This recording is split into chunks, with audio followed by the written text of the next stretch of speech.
Welcome to the Storytelling with Data podcast, where listeners around the world learn to be better storytellers and presenters. We'll cover a wide range of topics that will help you effectively show and tell your data stories. So get ready to separate yourself from the mess of 3D exploding pie charts and deliver knockout presentations. And with that, here's Simon. Well, hi everyone, and welcome to the podcast. Now, the topic of today's conversation brings back a lot of memories for me. Before joining the Storytelling with Data team, I spent many years in financial services, working in banking, and much of it within the data and analytics team within that particular company. Now, at the time, it was a relatively new function. We were all finding our feet. We were starting out with lots of manual reporting, using quite a bit of Excel, before gradually developing some infrastructure, some engineering, a bit of a performance platform, if you like. But the process was mostly reactive. We'd receive a request from the business and then we'd just go off and build it. So there was always this disconnect between the business and us. And we were producing some pretty solid KPIs and metrics, but there wasn't any real sense of engagement between us. Now, things came to a head when we rebuilt the core reporting platform using a more modern, scalable technology, a plus from our point of view. And so certainly from our perspective, it was a real step forward. But the business unfortunately saw it as a step back. They suddenly had lost access to some of the metrics they were used to, even if those metrics were on a slower and less sophisticated system. The feedback was negative and morale dipped within the team. Certainly wasn't a great moment. But that's when we turned a corner. We decided to completely rethink our framework. And the biggest change was securing some executive sponsorship. So we had two senior leaders within the business who became fully involved in the project. So they didn't just sign off, they attended the weekly huddles, they joined in with sprint sessions and really played an active role in the development. And this changed everything. We could sense check ideas with them, validate whether what we were building matched the business needs, and crucially, they became advocates for the system. So when there was noise from the business, where's this metric or why isn't this feature ready? They defended us and stood up for our work. So this was the first time that we felt truly part of a collaborative environment. And it made me realize actually just how essential this productive conversation is when working with data. And today it gives me great pleasure to be joined by Allison Horst, who shares the same passion as I do in ensuring there's this real true collaborative pathway between those producing data, whether it be building dashboards or presenting insights to the business. So welcome, Allison, to the Storytelling with Data podcast. Hi, Simon. Happy to be here. Great stuff. And although we've never actually met, we did have the chance to meet in a pre-podcast chat a few weeks ago. I thoroughly enjoyed that conversation and how it flowed. So it's pretty clear to me that you have a huge amount of enthusiasm in this space. So before we get on to that and the main topic of today's conversation, it'd be great to hear just a little bit about yourself. Yeah, what was your pathway into where we are today? What feels like many years ago now, I studied environmental science in college. I did my PhD in nanotoxicology. And part of that was trying to figure out ways to visualize kind of complex environmental data. At the time, I was using a lot of standard tools that people still use to do amazing things in data analysis, like Excel. And then really though, when I needed to bulk up like the reproducibility, when I needed to automate some of my work, I started learning how to code and I started writing code in R, which still is very dear to my heart. And while I was doing that, also started teaching at the university, which led into over a decade of teaching in data analysis, data science, data visualization, and science communication at UC Santa Barbara. And as part of that educational work, I also started doing illustrations because I just really wanted like an engaging and welcoming visual way for people to learn material and get excited about material. So a lot of the work that I did was also actually artwork for data science education, which led to artist in residencies with the National Center for Ecological Analysis and Synthesis and for our studio, now Posit. So after doing a lot of artwork in data science and a lot of education in data science, I made the move to Observable, where I am now, working on the developer relations team to help folks build more used and valued data products for their teams, work with tools that help people to collaborate more meaningfully and frequently on projects so that they don't get into some of the positions that you were describing at the start of the podcast where you feel like you're reacting to things and then that can lead to some negative feelings. So, yeah, now I'm at Observable. Really excited to be here to chat with you today about collaboration and making sure people are staying in the loop from the beginning so that you can produce more meaningful, used and not rotten dashboards and data products. Good stuff. I think, yeah, one thing that really stood out for me there, Alison, was your love or your fond memories, I guess, of R as a coding platform. That brings me back to the time when I first started.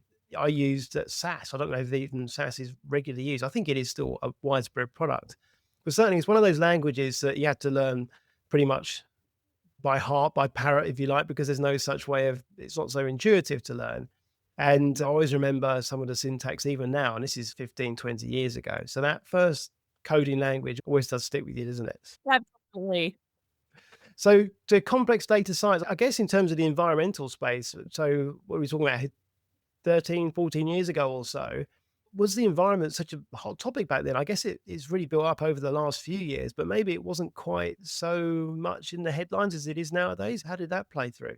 Yeah, I think it goes through waves based on like changing maybe political perspectives and what's going on in the world. I think it, even back then, even when I was studying environmental science for my PhD, there was a lot of emphasis, a lot of funding being put into environmental research, and people continued to do really exciting and important environmental work like they do today. I think there's just these waves of support and interest and emphasis on sharing environmental work. But certainly, even back then, even far before I started, there was people 30, 40 years ago doing really incredible work on climate science and investigating climate change. That's really inspired me and led a lot of the data work that I've continued to do. Even at Observable, I get really excited to work with like environmental teams who are trying to find better ways to visualize data, especially since like environmental data can be huge, real like huge spatial data that's coming in really quickly from like remote sensing or other sources. So it's really exciting to find ways to like simplify that and make it digestible even when it's these massive data sources. Yeah, and we'll certainly be talking about how we make huge amounts of data more concise and how we bring that to life, because I think that's a huge topic and one that probably resonates with a number of people listening, because everyone now, don't they, have access to just huge amounts of data. Just, yeah, data's flooding in at all times, real-time information, real-time updates coming through. But how do we get it to that level where it's actually now meaningful for an audience? So yeah, that's a great topic we'll come back to as we progress. One thing I do want to point out is Alison there mentioned some artwork on the website. Certainly, I'd encourage you to check that out. That's a lot of fun to look through some of that. But as I was listening there, Alison, to your history, if you like, within that history, where would you say the biggest impact or learning has come to you in regard to just having this sense of collaboration, how important collaboration is between those producing the information, the dashboards, the reports, and those who maybe have requested it, the stakeholders of the business? I really started seeing how critical this was when I was advising graduate students on their thesis projects when I was teaching at UCSB. In the process of advising a lot of these data science capstone projects, which students were doing in collaboration with companies and organizations who had submitted proposals, was seeing that students would very quickly, once they were like matched to an organization or company for this capstone, once they got their hands on the data, the first thing that they wanted to do was start building. Which like which is like totally makes sense because it's really exciting when you get your hands on some fresh data and you like have some goals from the client is just to start building something.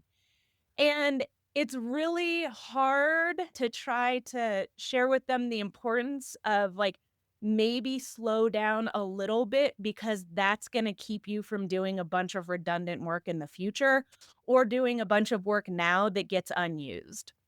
As an educator, that's a balancing act because you don't want to, like, diminish their enthusiasm about, like, writing code and just, like, trying to create their own app. I think that, like, curiosity and ambition is really awesome. And at the same time, it's really important to help them learn the importance, especially once they get into a career, of being very thoughtful and careful about their time and other people's time and how you get from A to Z, from ideation to an end product, so that you're not getting to an end point and then sharing a dashboard or a visualization with a client, only to find way too late in the process that what you've created is not easily understandable by them or incredibly useful to them, or that they actually wanted something very different from what you've created. I think that process of, like, repeatedly seeing learners, like, dive into building without maybe the, like, careful questions and ongoing collaboration along the way, and then seeing, like, the pains of that, like, late in the process, learning that they're gonna have to do a lot of building at that point, really reemphasized and made me excited about helping people to learn better ways of collaborating in their data work. Yeah, nice. That brings back again a few memories for me, and I'll put my hand up to being one of those people that did have that temptation to, especially when I was a bit younger, very enthusiastic, of course, wanted to impress and to produce something. And I guess with the tools that we have nowadays, it's probably a little bit easier than maybe it was in the more distant past to create things. For example, we use Tableau, and so you just download your data, put it into Tableau, and then you can just drag and drop, and a minute, you just create all this myriad of different views very instantly, very quickly. And of course, before you know it, you've got so much there, and you feel like you want to show it all, and that's when it becomes overwhelming. So yeah, taking a step back and really thinking about what is it you're looking to share, and what is it your audience really wants to see. And there's one thing that we typically encourage in the team here is storyboarding, because I think it's a really nice way, a nice low tech way of just getting a sense of what your content might look like before you then commit to your tools and start building things. Because it really helps you just plan things out, helps you get away from your desk as well. I mean, that's a nice thing to be able to do. Just grab some post-it notes maybe and just start to craft out some ideas that you might have, brainstorm different options you might have. And the point that you mentioned there around someone producing all of this information, sharing it with their audience, and then getting the feedback of, that's not really going to quite work. Well, that's all avoided if you do spend a bit of time storyboarding, because you get that sense immediately of whether this thing's going to work or not. And you can just remove that sticky note from the pile. There's no sense of loss there in the same way that it would be if you were to present that information to the business. So yeah, huge amounts there that certainly resonate with me in my personal journey, but also what we typically see as well, where again, it's just a tendency, I think, to want to, certainly those working with data or have a passion working with data, want to just provide information, provide their work, show their work back to their audience without really critically thinking about who their audience is. Yes, a really great point. I remember a couple of words you mentioned a while ago, Alison, actually, that really I thought was quite interesting in terms of dashboards and trying to make sure that dashboards are used and feel valued. And it sounds, I guess, in some ways, a little bit obvious, doesn't it? Of course, dashboards are going to be used, aren't they? Are they? Oh, I wish that the answer was yes, but I think, so often, and I find it heartbreaking that analysts have put in incredible amounts of work into a dashboard or a report that they imagine will be sustained and have long-term impact, and people will go back to it every day to help them with their own decisions and in their own work. And then what they find is maybe some initial interest and engagement, and then that quickly dies off until a dashboard isn't being used, or something is broken and it's hard to fix, or new data comes in, or a new question comes in, and the initial energy around the dashboard is lost, and so it doesn't get added. So I think there's a lot of reasons why even dashboards that are maybe initially successful end up in a crowded dashboard graveyard that companies have, which is really unfortunate because there is value in those, but keeping people engaged with them long term, making sure that they're being kept up, that can be with some tools an entire project all on its own is just upkeep, but usually time isn't allocated just for like dashboard upkeep. It's like as soon as a dashboard is completed, there are 6 other requests in the inbox that are taking priority. So I think that finding lightweight ways to make sure the dashboards are staying relevant, make sure they're staying front of mind for people, reminding folks like, hey, here's a specific thing that I think might be interesting for you so that they're reminded to keep coming back are all really important parts of dashboard development is not just making the thing because a dashboard is not finished. Like a successful dashboard isn't ever done. A successful dashboard is a starting point that brings value to the team, but should then evolve to stay relevant, should make sure it's always staying up to date, making sure things aren't broken so that it becomes this long-term place that's a hub for people to have discussions and make decisions. Yeah, that sense of evolving, I think, is a really important one because a lot of times I feel like there's a feeling that once the dashboard is built, once the engineering team has given the data, the analytical team has created the dashboard and served it off, and the final team has made it all automated and all of that good stuff. I think there's a sense of done and completed. And of course, to your point, it isn't really ever done. We should always be looking to make sure that the dashboards are meaningful, they're still engaging, they're still presenting the right metrics because of course businesses change their priorities as well, and I think that's often the case of why these things can go a little bit stale, isn't it? Because they just, well, we don't need to see this information anymore. We wanted to see it for a few months, but now it's done. We can tick that box off. I always remember one particular dashboard that we created that I used to take in and present actually to a leadership team, and it was a weekly session. And once this dashboard was created, it was fantastic, like fanfare when this thing came in because it was new metrics and everyone loved it. And we had a great discussion, took away lots of actions, lots of thoughts. Brilliant. Next week, pretty good as well, but slightly less actions. The week after that, slightly less. And you can imagine where this is going. By the end of the couple of months, really nothing was happening. Everyone had seen these metrics, everyone had seen the movement of them, the trends of them, and really there wasn't anything to discuss. And I began to then dread going in to present this information, thinking, I've got literally nothing to say about this dashboard. So instead of doing that, I began to turn things around and say, okay, well, within this dashboard, is there just one item, one KPI that perhaps we want to shine a light on and do a bit more of a deep dive on? Because, of course, dashboards are relatively high level. You can always go further into the data. And I think once I began to do that, things changed. So it was more of a conversation of, well, the dashboard's there, but we've seen one thing that we want to just highlight today for you, a focus point, if you like. And then bringing that to life just really changed the conversation. It made every one of those weekly sessions a lot more fun because it was different each time. The audience, the business didn't know quite what we were going to be sharing, perhaps. So they were always interested and invested in it as well. So I think that's one way of turning around a dashboard. But the other way that I think as well, from a more low stakes perspective, is just for those people that are building it and creating it, just take a moment to look at it because so many people build it and send it or refresh it and actually don't spend any time reviewing it. Just take a look. And then even if you're just sending out a quick note to the audience of this dashboard, just to say, dashboard's been refreshed, a couple of points that I saw might be of interest to you. I think it just gets people thinking in that slightly different way. And I always think there's that balance between an analyst having good technical skills and having really good business skills, if you like, softer skills, understanding the business, and that bridging that gap between the two is hugely important. And that's just one very small step in terms of being able to do that.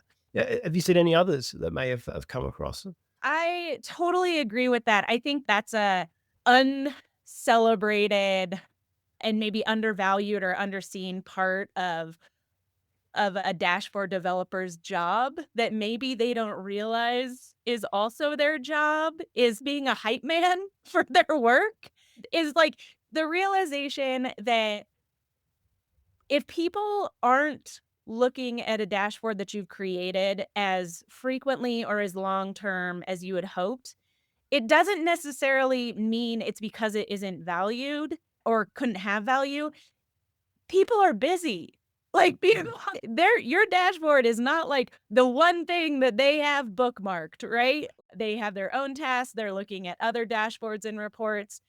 And so I think it's incredibly useful. Like I have found this really useful when our VP of marketing will occasionally, even if it's once a month or once a quarter, come back to the team and say like, "Hey, we haven't taken a look at this in a while. There's some interesting things here. Let's check it out together."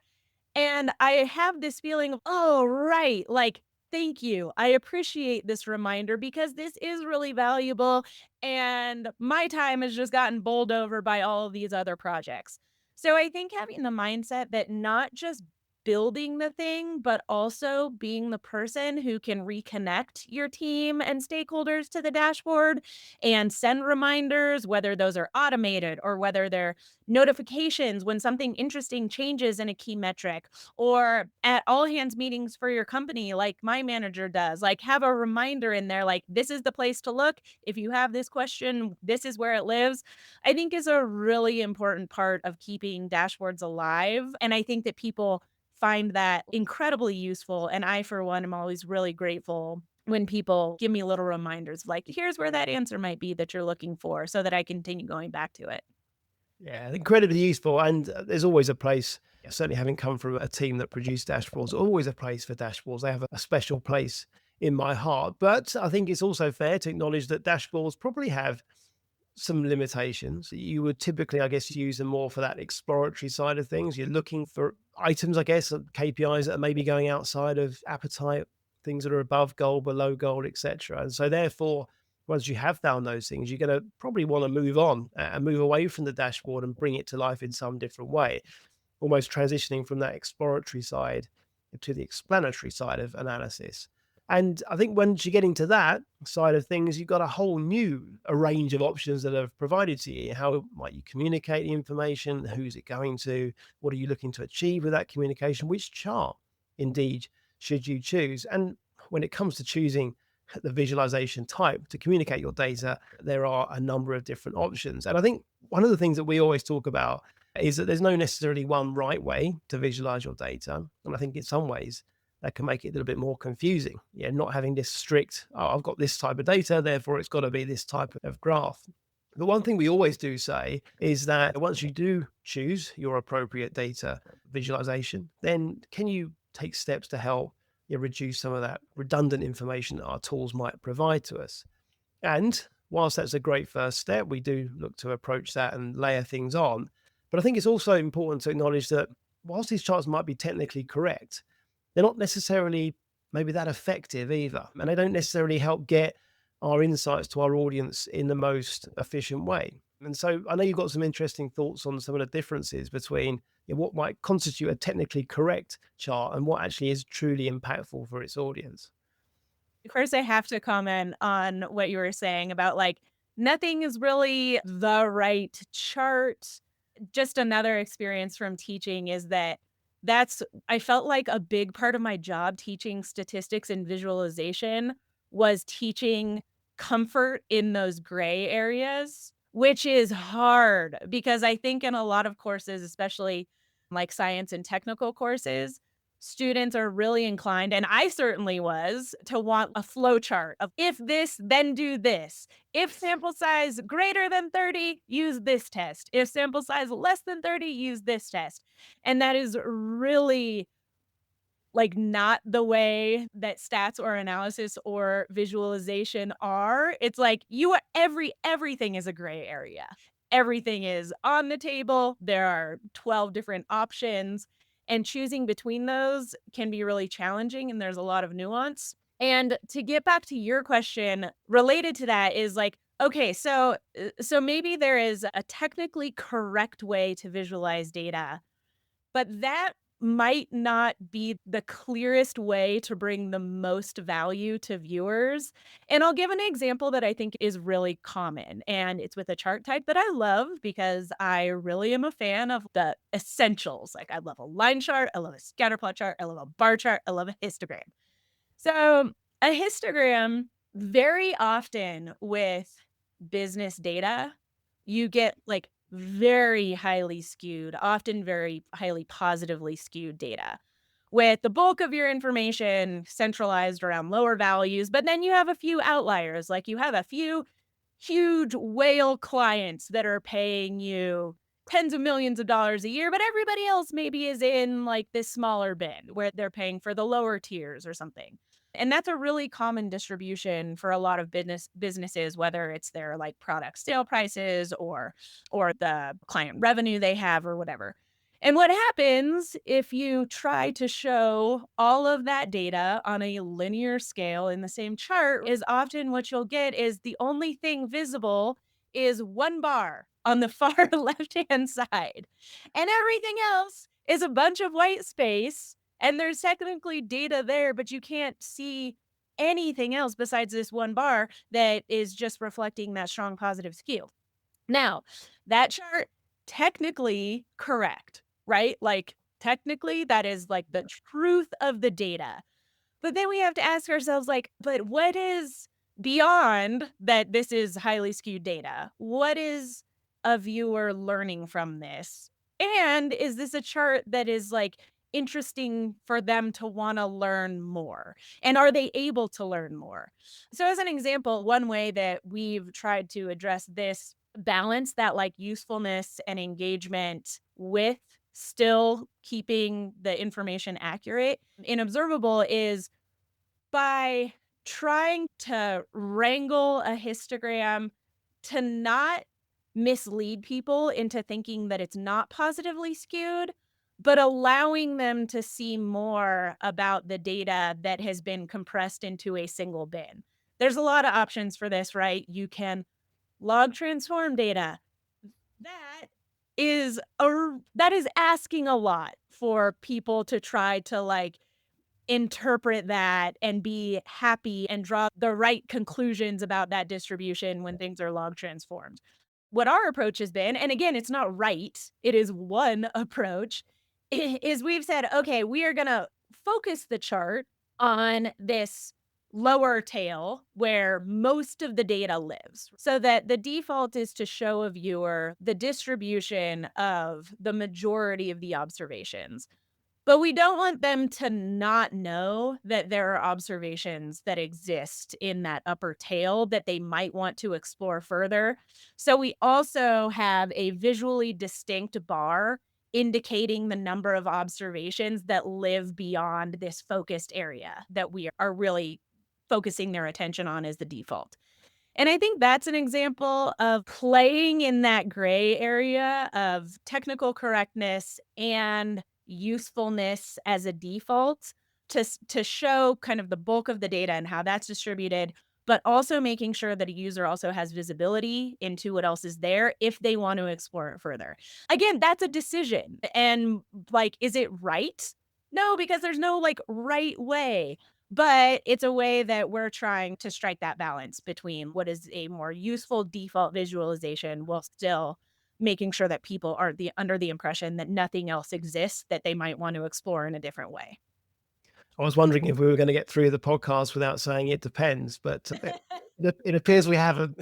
'Cause to your point, it really does depend on a number of different factors. I like the approach that you're talking about there is maybe a little bit of sparing color to highlight one bar before maybe drilling into it a bit further. I've also seen this happen where we've got maybe time-based data as well, and you've got this huge build up, or you're doing it by month or by quarter, and it looks like a flat line. And so, well, what's the story there? But the more you break it down, the more then you begin to see actually there's some interesting weekly patterns or daily patterns or hourly patterns, depending on the spread of the data. So yeah, it's not so much also about the right chart choice or the appropriate chart choice. It's the level of data that you communicate as well can also certainly lead onto that. I like the comparison there. What do you write? Comfort in grey areas. That always reminds me of my children's homework that they do. I've got one that loves English because English is a bit more loose in terms of being right or wrong. You can be correct with a choice of word that may mean or may be similar in meaning to something else. Whereas I've got another one who loves maths because it's exact. You're right. 3 times 3 is 9. It's not 8 and it's not 10. It's definitely 9. Whereas the other one doesn't quite like that approach. He likes to be a bit looser with his answers. Yeah, and by the way, we're also huge advocates here of the essentials, as you call them. I think there's a huge amount to be said for bars, for lines, for we use quite a few dot plots as well nowadays. They're pretty common. Slopes as well, of course, that lines with 2 points. I think all of these ultimately, what are we trying to do here? We're trying to get the information to our audience in the easiest way, and we're trying to let those insights shine through, aren't we? And so if we're building up complicated charts or trying to just test ourselves from a personal development perspective by creating something new just for the fun of it, that's not always going to help land the key message. And I think certainly when it comes to accuracy of charts and the right chart, yeah, definitely the word that I use and the word that we consider to be the best word is the appropriate. What's the most appropriate way of sharing this message?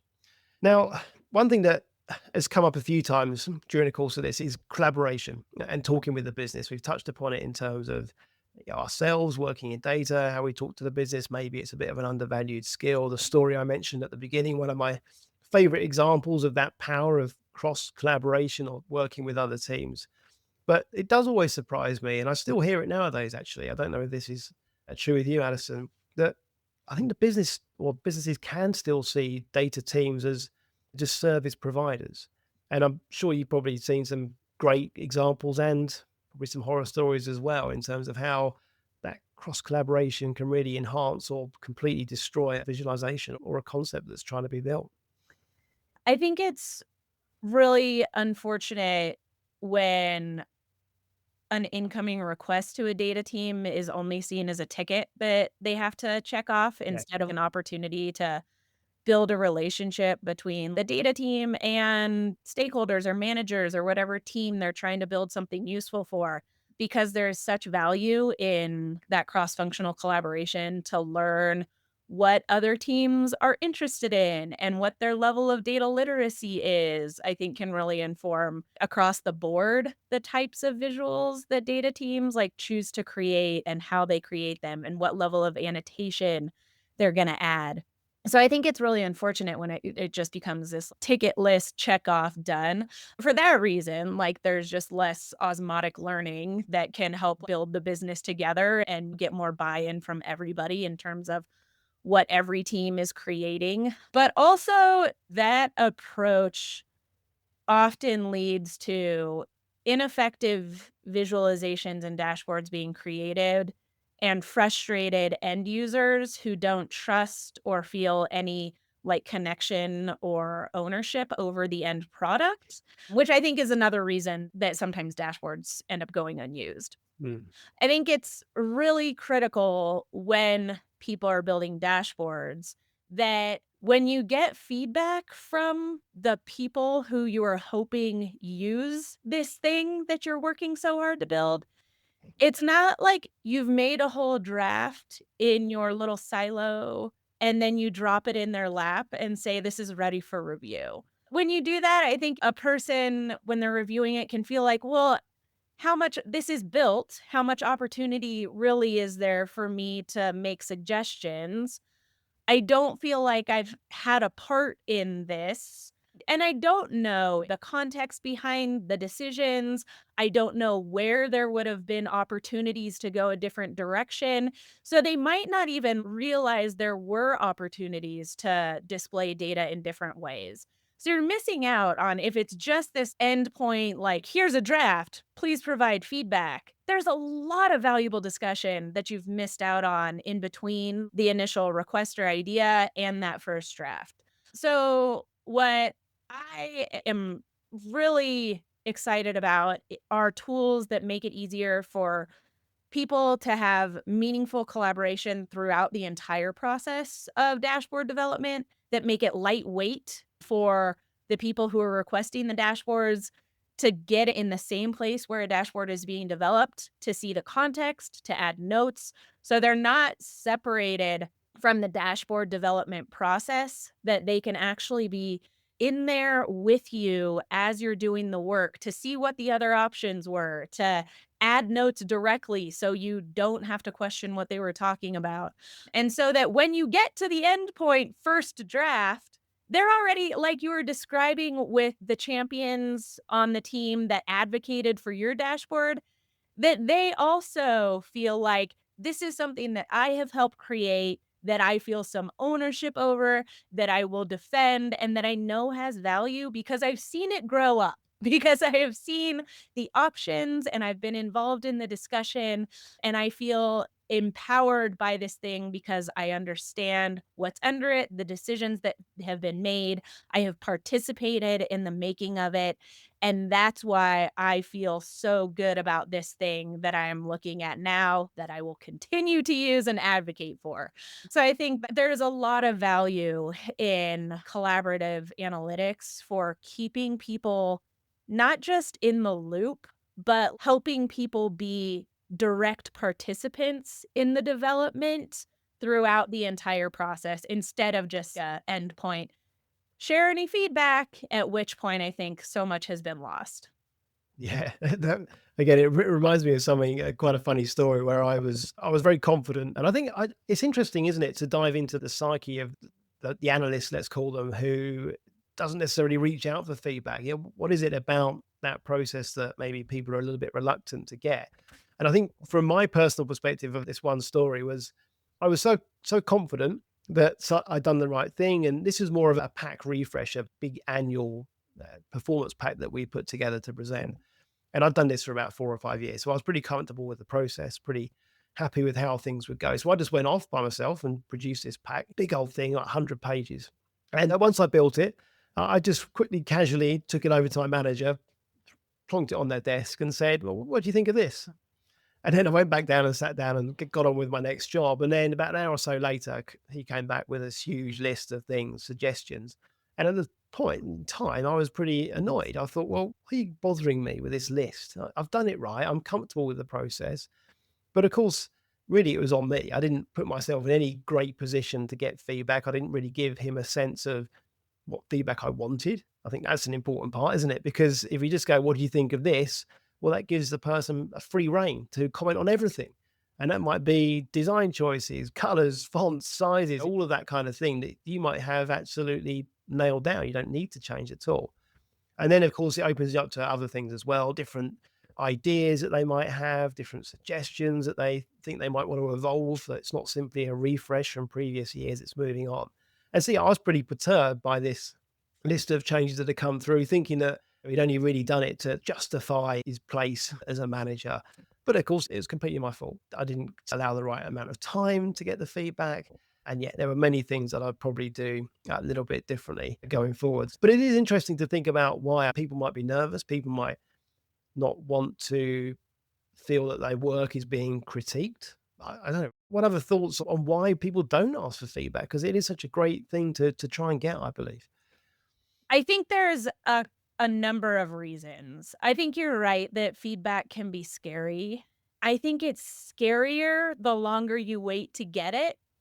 And so, Yeah. so this like, the more scared you are of feedback, it doesn't feel like you should, but the earlier and more frequent you should try to get it. Like when you can get feedback earlier on in little bits, that makes the process of getting feedback a lot less daunting.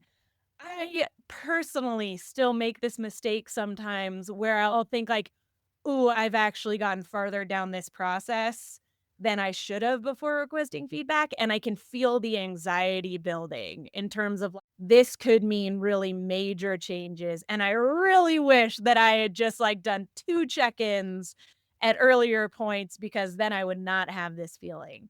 So I think it's a hard thing to train yourself to do when you have that type of anxiety, but is incredibly valuable to force yourself to, like, get earlier and more frequent feedback because it actually makes it much less scary, and you can expect fewer, huge, more terrifying changes later on. It's a balance as well, though, isn't it? Because I think some people think that I don't want to ask for feedback too early because it's not in the state that I'm proud of, let's say. And people then might just give the feedback of, oh, have you put any effort into this yet? Or have you really considered this way of laying it out because it doesn't feel like it's quite there yet? But I think that's all in the positioning, isn't it?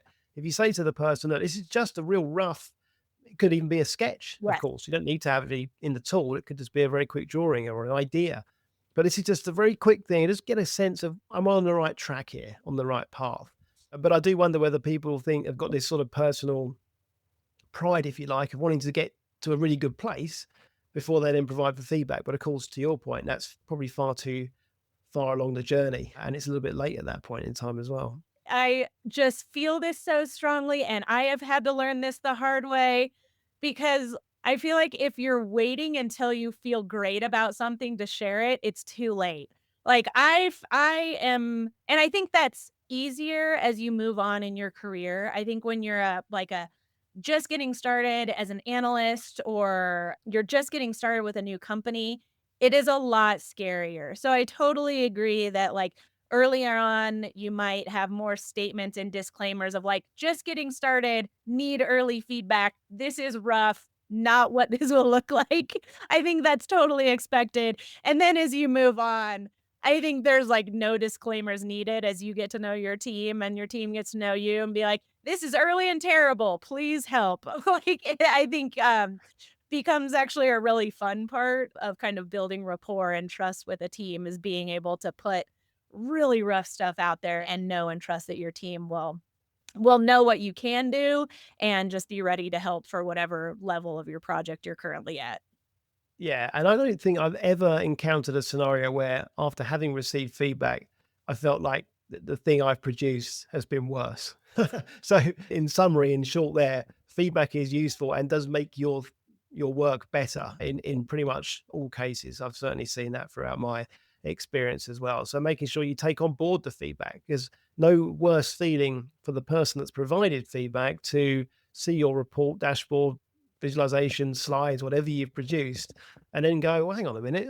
I told them that was probably better options to consider within that particular piece of content, and it's not been accommodated, not been factored in. So if you do ask for feedback and you get feedback, 9 times out of 10, it's going to be good feedback, I imagine, and therefore you're going to want to think about acting on it, at least giving the person who's provided that feedback a good sense of, yeah, their time has been well spent. Yeah, absolutely. I think I'll just add a small piece to that is Really? even feedback that you choose not to include is incredibly useful feedback, right? Because it helps you to understand a little bit more about the people that you're creating something for. And that's an opportunity to think like, "Oh, I didn't realize they were thinking about this way." And that's a valuable thing for our data team to know, and maybe there's an opportunity for education, like you were talking about, you would do those little deep dives into a metric, even feedback that doesn't get used in a final product, it can be really valuable in terms of understanding the level of understanding of your team, what they're looking for, their background. So I totally agree that all feedback can be really useful in some way. Yeah, and I guess it provides a sense of options, doesn't it? So, like you say, even if you're not using it or considering it for this topic, well, if it's there somewhere, and I like the point, by the way, that you said around some of the more automated ways now of collecting or both feedback and comments, some of the tools that we've got at our disposal, I think have been helped by the fact that a lot of us are remote working now and not necessarily at each other's desks, but the ease of being able to just apply a comment and send it over to the person that's producing this information can make things very much more dynamic. But it builds up this repertoire or range of different options, isn't it? And ways that you might consider doing it in the future, even if it's not going to be done there at that particular point in time. Absolutely.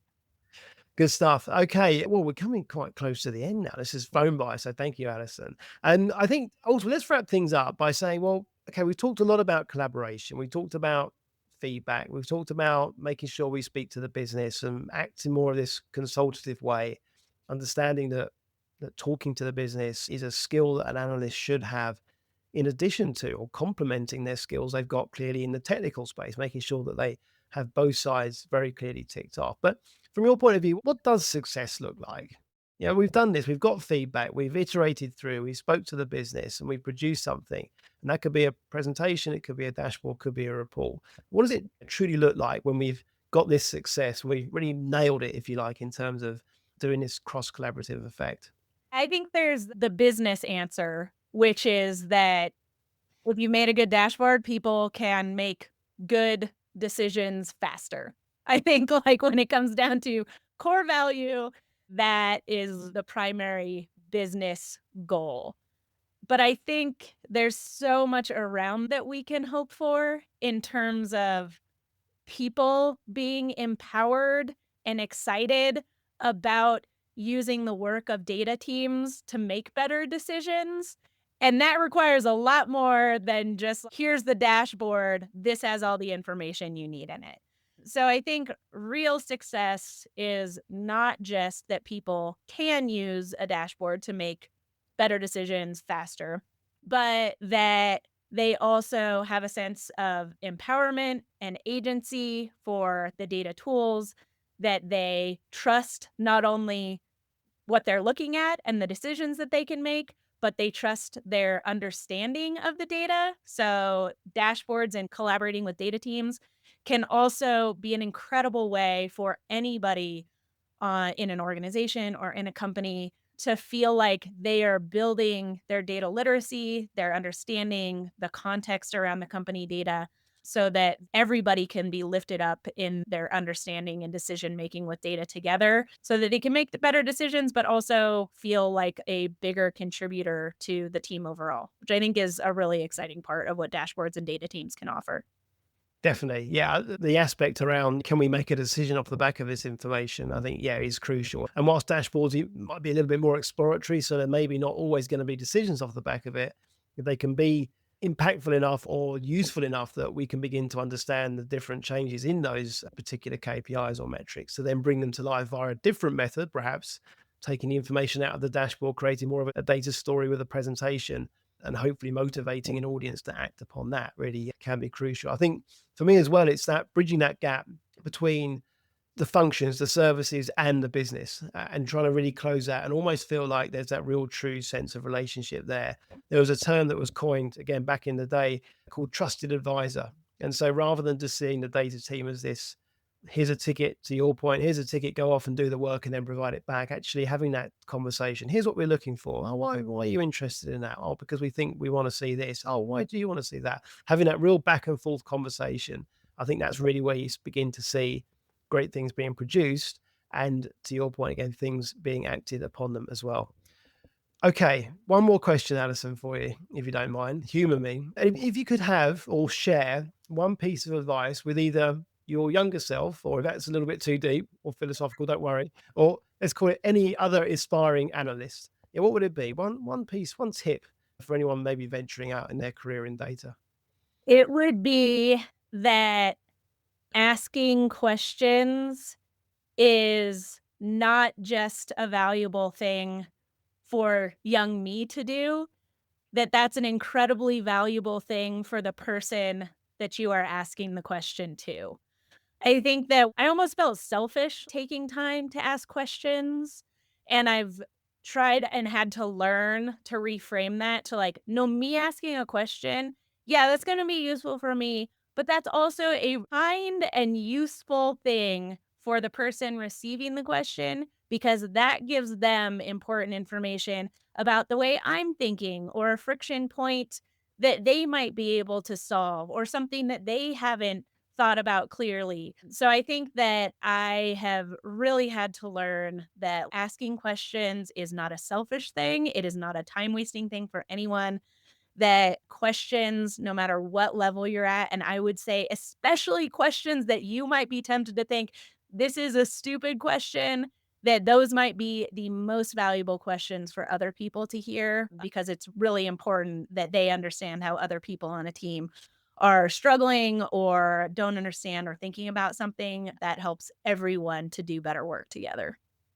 Yeah, tapping into the innocence of children and they're just constantly asking questions, why, all Yep. of that kind of structure can certainly help. And I think, let's be honest, who doesn't like answering questions, either about their projects, their topics, or themselves? I mean, everyone, I think anyway, maybe I'm wrong, loves answering questions about themselves. So people like to receive questions, to your point too. Yep.